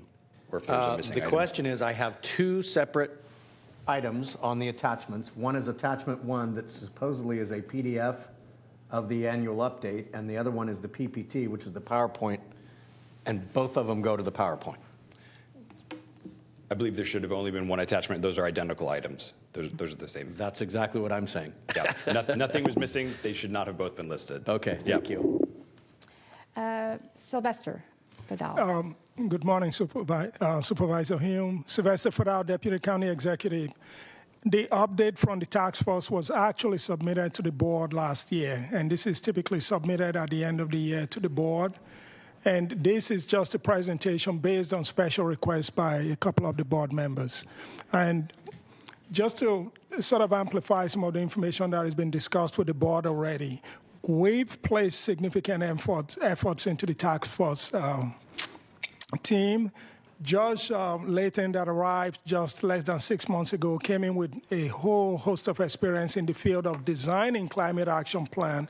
He hasn't really implemented, but he's designed. So bringing in that private sector experience into the county and adding additional human capital to his team is going to position the county to be able to gain significant success in this space. What we haven't done in the past was really leverage the internal resources we have within the county. We're starting to do that now.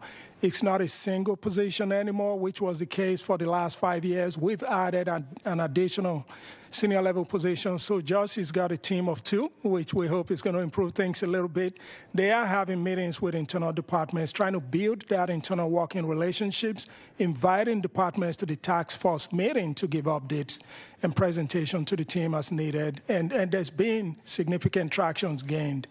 There's no macro strategic efforts at this point to try and sort of explain some of the significant gains we've had, but we're peeling away at the climate action plan, step-by-step increases in a lot of the plans that are being implemented by Josh Green, where this team now resides on the DGS, because DGS is interconnected with all the departments. We feel that connection is going to be leveraged to gain significant success. There's a lot of work to be done on our end, but we are getting there slowly. Sharon, I want to share my own personal, opinion and experience. I want to support programs like this, but it's so costly and much more expensive, and oftentimes makes it what feels like unattainable. When I look at, getting energy efficient, say, waste management trucks, they are so much more expensive that impacts budgets and the ability to be able to afford it. When I look at our communities, I've always said I will get an electric car when our lower socioeconomic communities can afford to get them, where they can have access to be able to charge in their homes. And that hasn't happened. And so when I look at the cost of living in, predominantly Sacramento County, we make homes that are now have requirements for solar, but what it's done is it has increased the cost of homes, making it unattainable for low to moderate income families to be able to get into home ownership. And I'm such a believer that if people and families want to get out of poverty, it's through home ownership. And so it makes it, I'm just challenged all the time wanting to support these programs, but then the cost is where and the impact that it has to families, and so I just want to share that these are some of the challenges that I work with in wanting to support these programs, but also the reality of it's so costly and expensive, and it impacts our communities. Those are just my comments. I understand that, and that is a very real situation, and that's, as you probably know, a huge political big ball of wax or worms or whatever, because a lot of things that aren't environmentally responsible or sustainable are subsidized, and things that are environmentally responsible and the right thing to do are not necessarily subsidized. And there's what's called hidden costs that we don't pay for when we pollute. And those costs are included in environmentally responsible options. And so if the more polluting ways included managing our pollution and waste, then they would be just as expensive as the responsible and right thing to do. So that's one response, is really because with the status quo, the way our industrialized economies have worked for the last 100 and something years, is to not bear the cost of environmental degradation. And that's why it's cheaper to pollute. Well, I remain open. I've remained open for many years in terms of wanting to embrace it. But when I look at the impact that it has on families, has there been a plan in place for what will happen with batteries and other such things that come out, or solars that are no longer usable, and what the plan is for those products that come out of electrifying our homes or cars? Well, they typically have recycling facilities to dismantle those and reuse them and dispose of them properly. I would imagine as more and more solar power comes on board, that there will be more facilities here in the U.S. to deal with that kind of stuff. And you had mentioned the cost of recycling trucks. I work for an agency that's got to convert everything to electric. Giant, I work for the sewer district, so we've got to. All of our Vactors and big equipment trucks, they've got to convert to electric. So I hear where that's happening. But the good thing about waste management and recycling can happen right there in your property, in your home, in your apartment, in your place of business. There are many things we can do to reduce or reuse waste as a resource right within our own home, which would make it not necessary for vehicles to come and pick it up and send it off somewhere else. For example, mowing our lawn, raking up leaves and sending that away. It's actually much better for the environment to leave it in place. And I know that there's lots of other agenda items that you have today, but I would love to have offline discussions with you and problem solve, and that's really important. That's why it's important to come to our meetings to share some of the challenges. What are the economic challenges? What are the feasibility challenges? We want to hear that. We want to have those conversations and problem solve. Thank you. I do have a request to speak. Supervisor Kennedy. Thank you. I may have something to say after the public speaks, but I wanted to specifically direct to the task force and to thank you. When we created the task force, it was an acknowledgement that we need to have members of the public, particularly members with a vast array of expertise involved. And as fantastic and qualified as our staff is, we can always get more information and information from people who've lived experience like yourselves. So I really want to thank you. I mean, if we're going to realize this and really take climate seriously and not just be a bumper sticker that says it's the most existential threat facing our community and our planet, if we're really going to embrace that, and I do believe that it is, I've said all along, it's not going to be easy. It's going to be a lot of hard, heavy lifts. It's not going to be lacking in controversy. Some land use decisions are going to be made that some people aren't going to be very happy with, for example. And it's also, whether we like it or not, it's not going to be inexpensive. But it's something that if you look at what's going on with global warming, you look at what's going on with our weather pattern changes, you look at what's going on with devastating floods throughout the world, and so many other consequences of climate, it's something we can't afford not to do. So I want to really thank you for stepping up and being a part of that change. Great. Well, thank you very much. Thank you. Thank you. All right, well, it sounds like we have a long list of public speakers. Thank you. Thank you, Sharon. We do indeed. And first speaker we have today is Faye Kennedy. Please approach the lectern. You'll have 2 minutes to address the supervisors. Thank you very much. My name is Faye Wilson Kennedy, and I'm here with some friends, as you can see, and we're part of the Sacramento Climate Coalition, as well as some other groups. We're here to say thank you, first of all, for having this hearing, Madam Chair and supervisors, and to thank the staff for consolidating and synthesizing the information for us and for the public. But we're also here to share with you a bit of our concern. Some years ago, we worked very hard on putting together the plan, working with staff, and it just sat. And so we want to say to you, we don't want to have the trust between our groups, the staff, and you. But if this happens again, it becomes a trust issue. Community members, particularly from congregations throughout Sacramento, spent numerous hours working on this plan. People put in a full day of work, came home, missed lunch, missed dinner to help us formulate the plan. So we would like to say once again, thank you.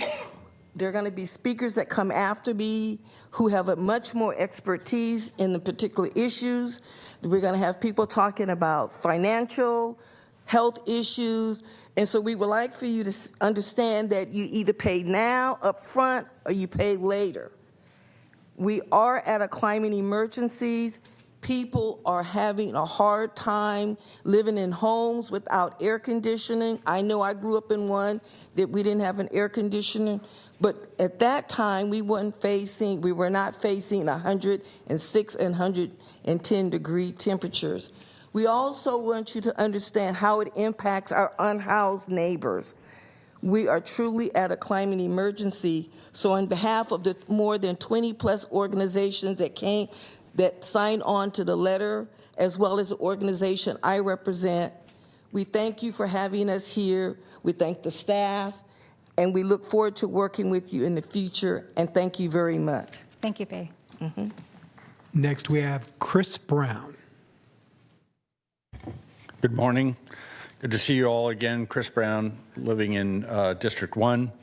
We're happy to see that this item is listed as an annual report, the first after 4 years that the task force has been operating. As you know, the task force spent a very significant amount of time and effort to meet with the public in EJ neighborhoods, hear from county departments and outside experts during its first 2 years of operation, producing the Climate Emergency Response Plan in August 2024, which members took the time to align with the CAP. You have never heard the entire CERP in a public hearing. None was scheduled. It has 68 recommendations for reducing carbon emissions in 5 sectors.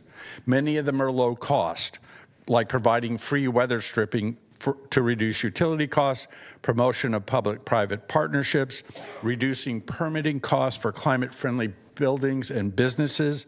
Others include increasing public awareness by posting scientifically sourced information on the county's website, including recommendations for how residents can take low-cost actions to reduce their carbon emissions and adapt to the heating climate. It has 32 recommendations for climate adaptation. These include developing a policy to replace old fossil fuel equipment on burnout, as they say in San Mateo, with climate-friendly equipment, and requiring those who store hazardous materials to move them out of floodplains and high wildfire risk zones. These are only some of the worthy recommendations in the CURP. Scientists tell us not only is the climate heating up, but it's become more rapid in the last few years. We've seen flooding in South County, wildfires near the airport, and a large number of extreme cold and heat events and deaths as the climate destabilizes here in the county. It's predicted to get worse. We support the task force's ongoing work and the recommendations presented today. But why are you only hearing 9 out of more than 100? And why so many great recommendations are not being presented to you as options you could support for policy? They not only address the climate emergency, but they will help us implement the CAP to address the much bigger climate emergency and public health challenges that we're going to face. They should not disappear into the file. Thank you, Chris. Our next speaker is Katie McCammon. Good morning, Supervisors. My name is Kate McCammon, Co-Executive Director of 350 Sacramento, a climate justice organization that works locally.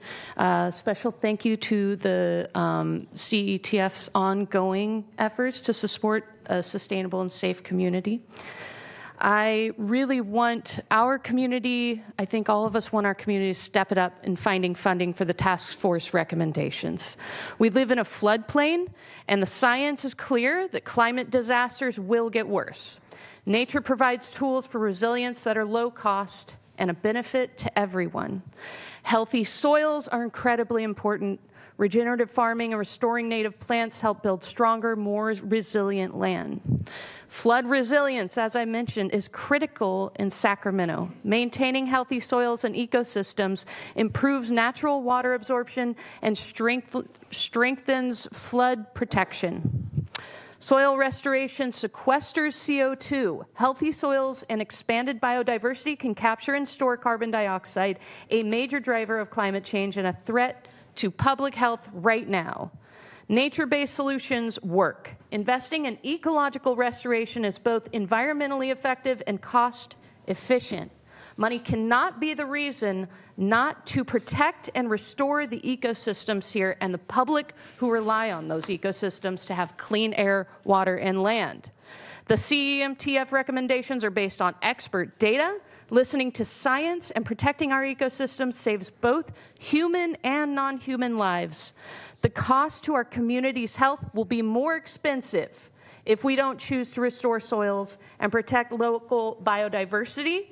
By the way, personal account of buying an EV, $3,000 for a small used EV, it has saved me probably over $1,000 in the last year, especially now that we have a war that is taking more from us and producing higher costs of fossil fuels. Fossil fuels are the problem.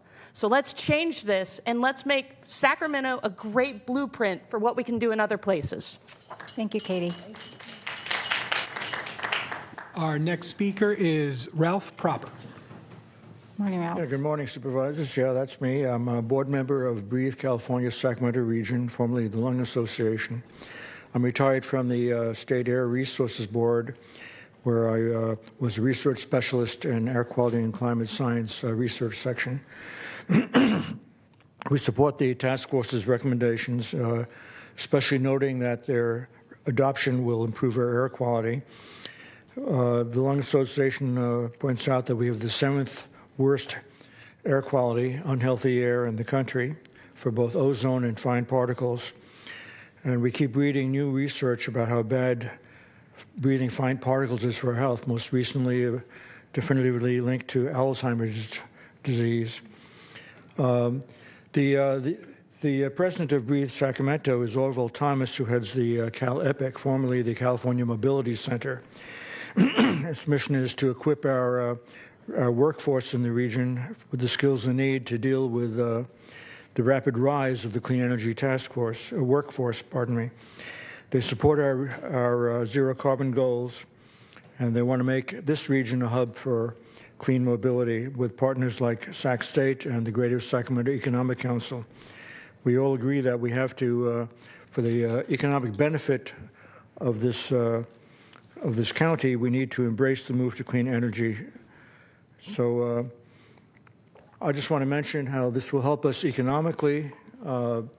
When I worked at the Air Resources Board, we always heard about how air quality measures will cost so much, but then companies find a way to do it cheaper, and that's led the state to be a national and worldwide leader in economically in dealing with air quality around the world. And similarly here, if we deal with this sooner, it'll help us economically. Gas prices are increasing. We'll see that we have more economic incentives for cleaner energy. We have 90 degrees forecast for this weekend, a new record. But this will be the coolest year according to the models for the foreseeable future. So Thank you, Ralph. Look forward to your help. Our next speaker is Ann Amato. Good morning, Ann. Good morning. Thank you for giving me time to speak. I'm Ann Amato. I'm a member of the Sacramento Climate Coalition, and we've been dealing with extreme climate events, heat, rain, wildfires, unhealthy pollution levels, and these necessitate the county to address resiliency issues, which is my particular interest, especially in our EJ communities. Resilient hub development, which can be combined with food hubs in already established facilities like county buildings, churches, and community centers, can address current everyday community needs such as support, education, assistance around public health and safety, food and housing insecurity, as well as providing a gathering place, respite from heat and cold, and access to resources and provisions during emergency events. If these hubs are equipped with microgrids, perhaps via solar power and battery backup, they can operate independently as well as enhance or be part of the energy grid in times of crisis. This can lower the burden on our emergency services, as well as keep the localized hubs up and running. And the reference for this is the CAR Part 3, Climate Adaptation Strategies.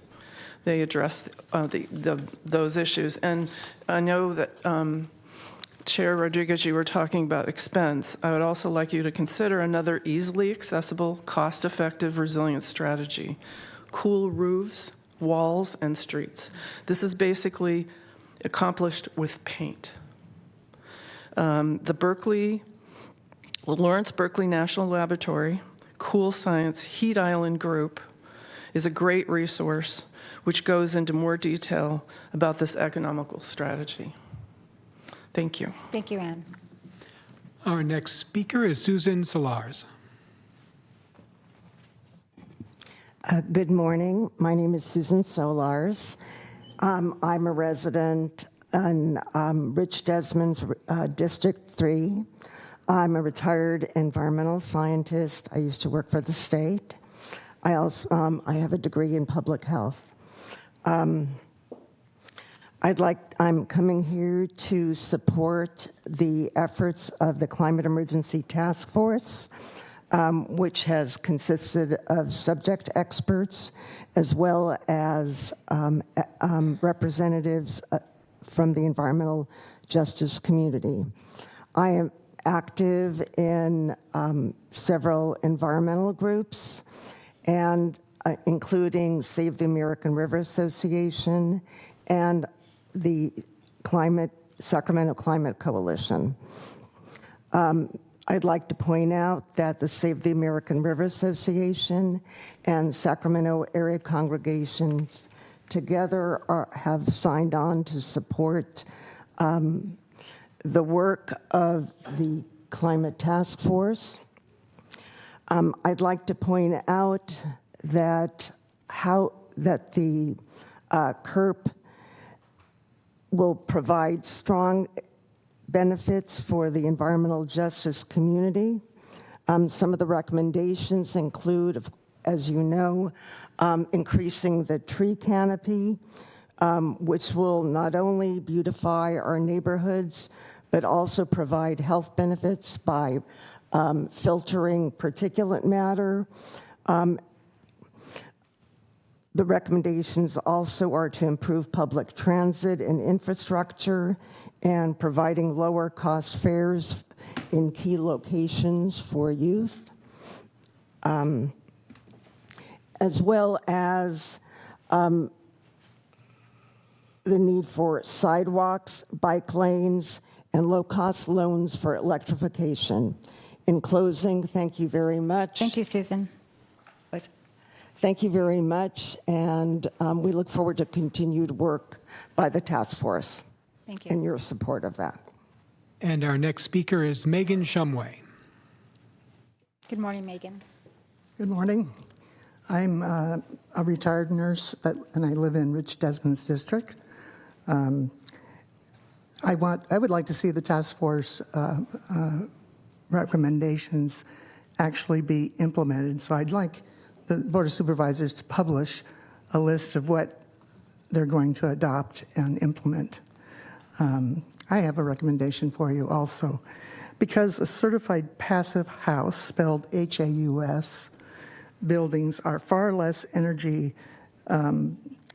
consumptive, and they provide the county with a drastically reduced energy use and a lower carbon footprint if you build buildings with passive house. Certified passive house is needs a way to be encouraged, and this type of building reduce the amount of permits required to construct a certified passive house building by making it equal to a past Title 24 permit. This is not a demand to build this way. Builders can build either method. Waiving the fee for the Title 24 inspections reduces the cost of the building of a passive house if the certification and its inspections are accepted as permit compliance. Also, it's my opinion that all low-income housing should be built certified passive house because it protects the occupants from pollution, wildfire smoke, insect incursion, and allergens. And it's a climate justice issue because most low-income housing is built closer to freeways and closer to industry and closer to emissions. So that's what I have for you today. And Thank you, Megan. Our next speaker is Dr. Wang. Good morning. Chair Rodriguez and other supervisors, my name is Dr. Harry Wong. I'm president of the Sacramento Chapter of Physicians for Social Responsibility. We're a member of the Sacramento Climate Coalition. And since I have the floor today, I want to thank you for a resolution you passed several months ago acknowledging 33 years I spent as a member of the Maternal, Child, and Adolescent Health Advisory Board. I appreciate comments and saw the video. Sorry I couldn't be here. And really, it's in the capacity of thinking about children and impacts on children that I'm going to present my remarks today. Climate change is a leading public health threat to all current and future children. They are especially vulnerable due to their behavior patterns, developing organ systems, and greater relative exposures to contaminants in the air, food, and water. Climate change harms children through numerous pathways, including air pollution, heat exposure, floods and hurricanes, food insecurity, nutrition, and changing patterns of infections and mental health harms. Children who already bear a higher burden of disease due to living in low-income households and neighborhoods face an even greater risk of suffering through climate change impacts. Now, there was a 2021 study of 10,000 young people across the world, about 1,000 in the United States, asking them how they felt about the climate and how they felt about the response of their leaders.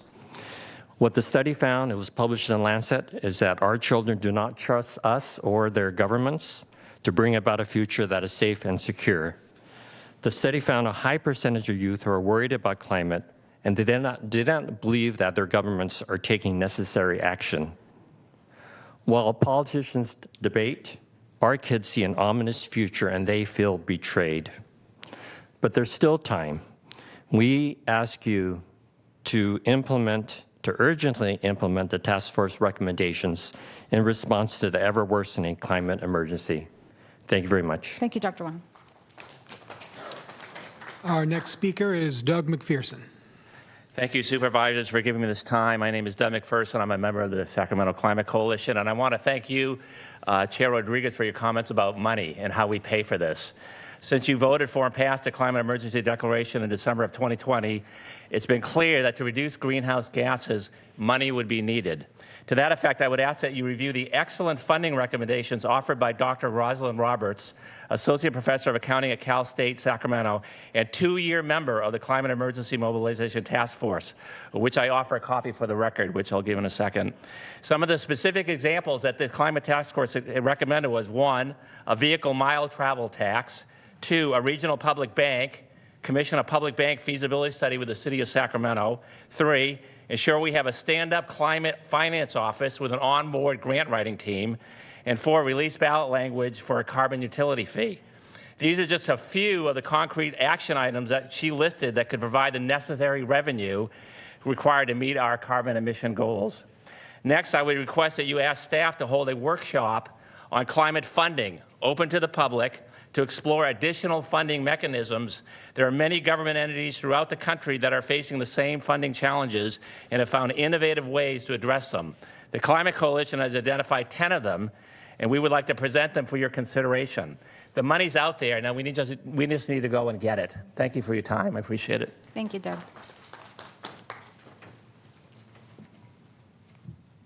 Our next speaker is Dr. Saba.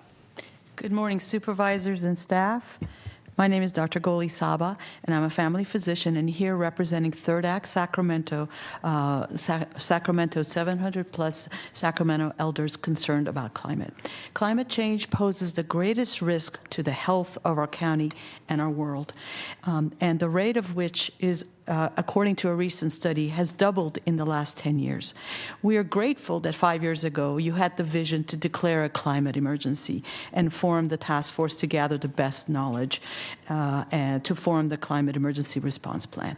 I ask you today to urgently prioritize acting on these recommendations, which were received and filed last year, because lives and livelihoods are at stake. Many Sacramentans, Sacramento experts and community members spent countless hours researching, as other folks have mentioned, about these solutions. So why should you prioritize climate action spending over your other concerns? The mission and vision of the Sacramento County Public Health from your website is to promote, protect, and champion conditions for optimal health and public safety. But only you supervisors can help mitigate this greatest risk to our community's health and safety by taking action on the climate risk solutions identified by the SERP and, of course, the Climate Action Plan. Throughout the world, cities and counties are all doing their part to reduce greenhouse gas emissions. They're having to cut back from other things to do this by incentivizing, supporting, and informing citizens to electrify, upgrade, to eliminate greenhouse gases in their homes, cars, businesses, electrifying their fleets. We must do our part. I want to point out that the risks and costs will only increase in both lives and dollars the longer we wait to take action. I realize my time is limited. I was going to talk about the health-related illnesses, but Dr. Wong mentioned many of those, and I just want to say that it's really important that every dollar that you spend now will not only prevent much higher costs later, but it will also result in decreasing health risks, create more green jobs, and greens our community. Thank you very Dr. much. Saba. Thank you. Next speaker is Megan Elsey. Can I have this broadcast? Yeah. Hi, I'm Megan Elsey. I'm a member of 350 Sacramento, and I'm a local attorney. Last year, fires in LA cost $250 billion with a B dollars. The year before that, floods in North Carolina cost $53 billion. Implementing this great task force plan will save money in the long term. For example, one of the task force goals was land use planning. Green fields as well as forests, sink carbon, which is a way to mitigate greenhouse gas emissions. And if you build on those greenhouses, you give up the opportunity to sink that carbon. So there's a zero-cost way to implement saving greenfields, and that is to eliminate sprawl and to not approve projects such as the Upper West Side project and the Grand Park project, which are built outside of our urban boundaries. That is sprawl. It is not mixed use because it is for building housing types of housing that we don't need. We need housing, but we need true infill housing, which is housing built near existing transit lines. On a personal note, someone mentioned the effect of climate on the homeless. I have a close family member who struggles with addiction and mental health issues who was experiencing homelessness during 110-degree weather. And at that point, he took to more drug use, and he survived, but there are many people who do not survive living on the streets. This is an election. Some of your seats are up for election. As you can see, this is what the people want. Thank you very much. Thank you, Megan. And our next speaker is Herman Barahona. Good morning.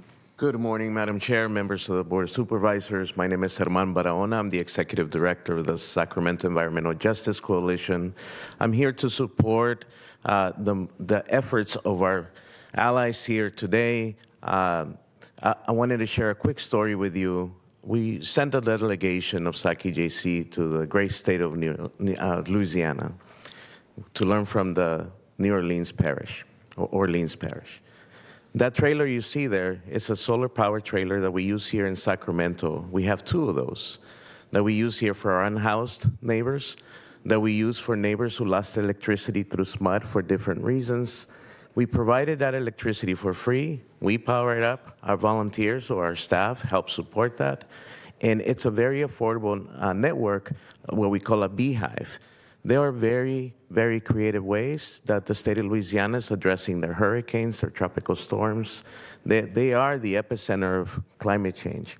And what they're learning there, we should be taking a look at and how we make things very creative here and affordable to address what could possibly happen to our folks here, what will most likely happen to our folks. The other thing I'd like to thank County Supervisor Phil Cerna, Rich Desmond. Both of you wrote a strong letter of recommendation for us to get additional funding for our air quality efforts. We're now installing 34 of them in the County of Sacramento to detect carcinogens and other compounds that are dangerous to public health.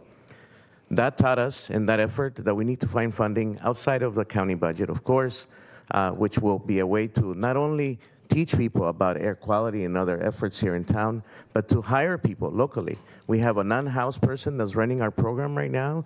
We have a recent graduate from Sac State on environmental justice is working with us, thanks to these efforts that get creative, and of course to the creativity that's coming out of other states. Thank you. Thank you. Our next speaker is Alan Kilgore. Good morning. I'm a resident of District 3, and I just wanted to urge the board to support climate action planning. Adopting the measures in this plan is really important. And I'd like to just, I think we all know this. Who does climate change affect the most? Whose utility bills go up the most, and who can least afford it in the summertime, in 110, 115 degrees?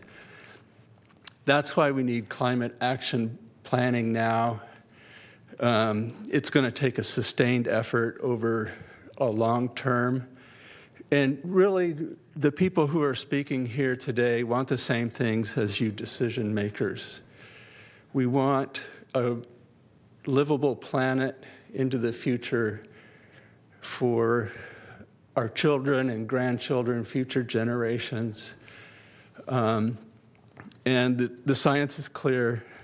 Doing nothing is not an option. So thank you for your support. Thank you. Our next speaker is Luz Lim.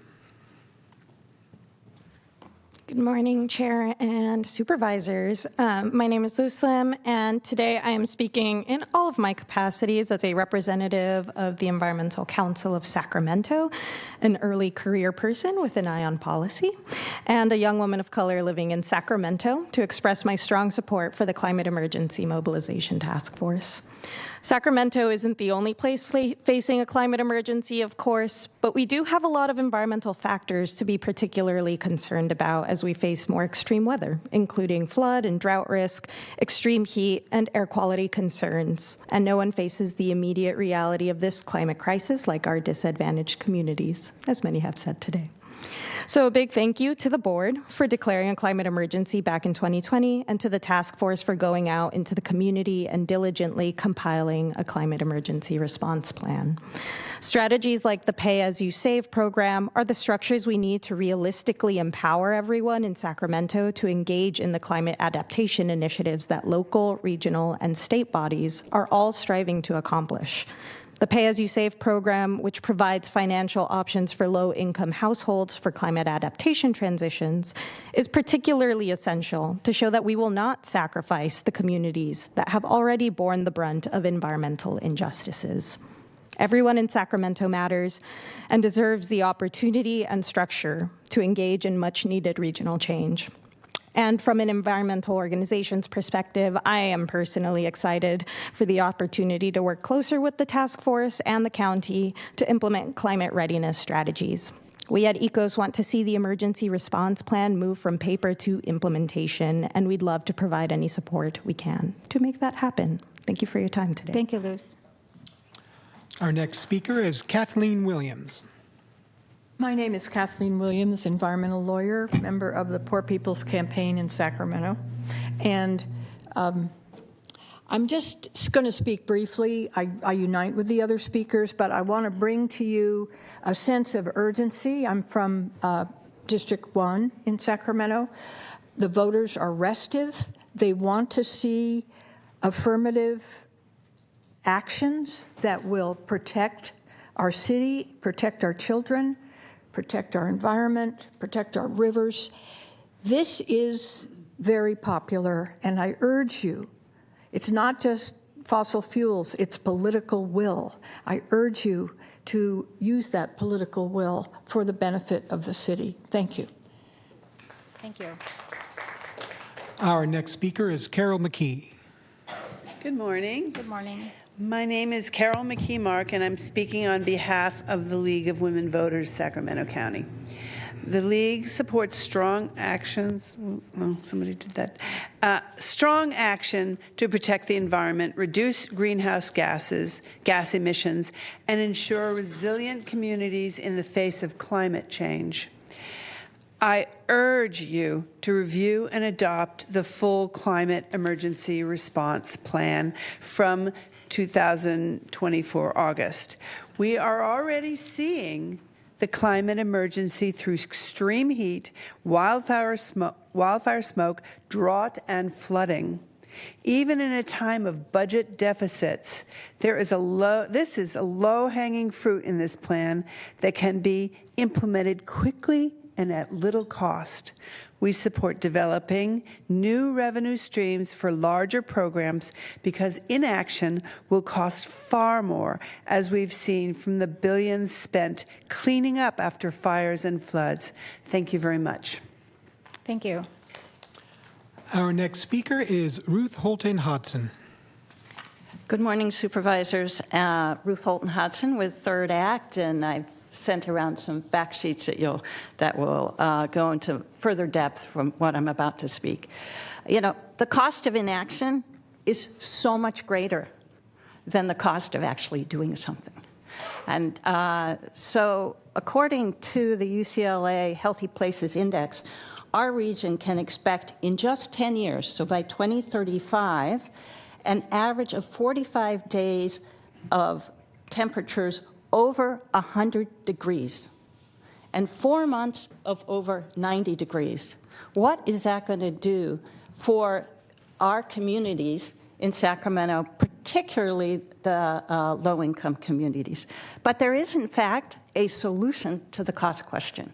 In the legislature last year and in states all around the country, states are adopting. New York has already done it. Vermont has already done it. A climate superfund, which would assess a fee on the largest fossil fuel companies that would then be used to not only mitigate climate damage, but also to enable cities and counties throughout the state to use the funds to build sustainable infrastructure. The city of Sacramento has already endorsed this movement.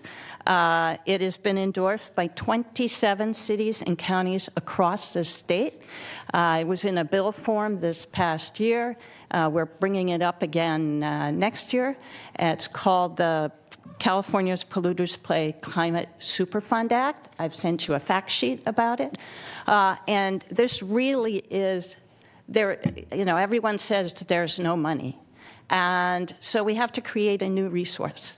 And why not have those who actually are creating the problem, the fossil fuel companies, to help pay to mitigate the damage that they've done, and the damage that's only going to get worse. So if you're worried about cost now, costs are going to be far greater if you do nothing, and would love to talk to you about endorsing the Climate Superfund. Thank you. Thank you, Ruth. And our final speaker is L.R. Roberts. L.R. Roberts. First, I wanted to thank Phil for his help with helping Felicia and I talk to CPS. It was a great help. Thank you. My background is I have a biology degree, but I worked in 2 physics departments in 2 universities in 2 states. I'm in Peace and Freedom Party. I wanted to talk about the affordability issue. I have a golf cart, which I bought used. I plug it in to just a regular plug. The problem is they're not legal in Sacramento, so in the city, so I'm going to have to work on that. But there's cheap things out there to have an electric vehicle, number one. Number two, I tried to get an on-demand hot water heater that was not gas a few years ago, and they wouldn't sell it to me. It wasn't legal. So I'm still going to do it now that it's legal, but notice we were going in the wrong direction then. I should be getting help from SMUD to put solar in, and they kept telling me no because I don't have an air conditioner. Therefore, they would write me a check each month because I have a swamp cooler instead of an air conditioner, and it is so cheap to use that if I went to solar, SMUD would have to write me a check this month. So, and the other issue is compost. I try not to put my leaves in the collection bin. The city has classes on how to do compost, and they give you a compost bin. So, one last thing I want to admit, that I'm a New Mexican, so when it's 100 degrees, I am just fine. I love it. But it's not good for other people, so I'm going to stop being selfish and try to make it safe for other people. Thank you, Ms. Roberts. And I, too, believe that California should be more of the little cart friendly for our communities. All right, that was the last speaker. Okay. And no comments from our board, and this is a receive and file. Is that correct? Okay. Yep, no action on this item. All right, very good. All right, next item, please. All right, the next item on our agenda is number 42, the boards to consider nominations. First, I'd like to announce that the following bodies have been continued to March 24th, 2026.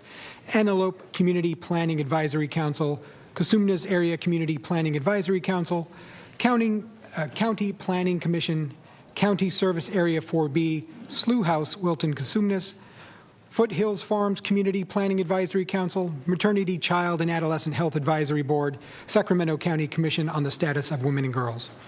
And then also continued to April 7th, 2026, we have the Assessment Appeals Board, Carmichael Community Planning Advisory Council, Carmichael Recreation and Park District, Cemetery Advisory Commission, Disability Advisory Commission, In-Home Supportive Services Advisory Committee, and Veterans Advisory Commission.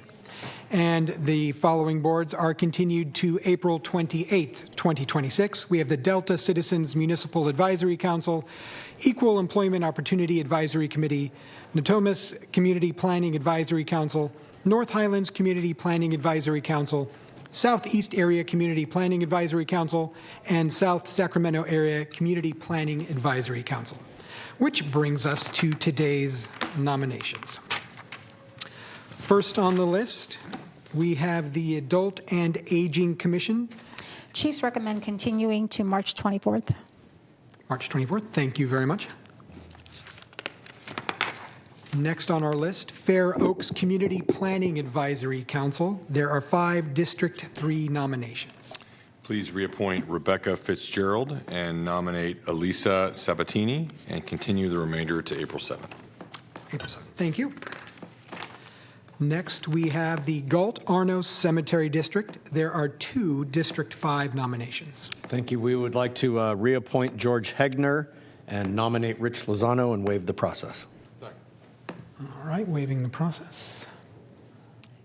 Please vote. We have a vote. That is approved 5-0. Thank you. Next, we have the Health and Human Services Coordinating Council. There are 3 seats, including 1 District 1 nomination and 2 District 4 nominations. For District 4, please continue to March 24th. All right. I didn't have anything on my script for District 1 at all. Karen Larson to appoint. Can you just punt it to the next time? We will put it in the next one. Thank you. All right. Next up, we have the Sacramento Environmental Commission. Chiefs recommend continuing to March 24th. March 24th. Thank you. Next on the list, we have Vineyard Area Community Planning Advisory Council. There are 3 District 5 nominations. Unfortunately, we'd like to continue to April 7th. April 7th. Thank you. And that concludes our nominations. Okay. Next, no public comments. No public comment All right. on nominations. Thank Next you. item, please. Next item, we have item 43, County Executive Comments. Thank you, Todd. If Metro Cable could post up a picture for me, I'd appreciate it. This past Saturday, we had a great opportunity to gather at the Outstanding Women's Leader Gala to support Deputy County Executive Siobhan Kathari. Siobhan was a finalist of the Women in Public Service Award by the Sacramento chapter of the National Association of Women Business Owners. The award honors women serving in government and public sectors and government and public sector roles and demonstrates exemplary leadership and advocacy for positive change for women. This recognition reflects what we already know, that Siobhan is such a great leader in her field. Siobhan is truly committed to those who rely on health and human services, and our community is better for it. And that's truly a measure of what public service is. So this was last Saturday night. As you can see, the executive team is there, along with a couple of the department heads also. But I just wanted to spend a moment to congratulate Siobhan and being a finalist in there. And she was in a great crowd of finalists and had a lot of competition in this particular area. But I also wanted to take a moment to thank her for being part of the executive team and the fantastic work she does. So thank you and congratulations to Siobhan.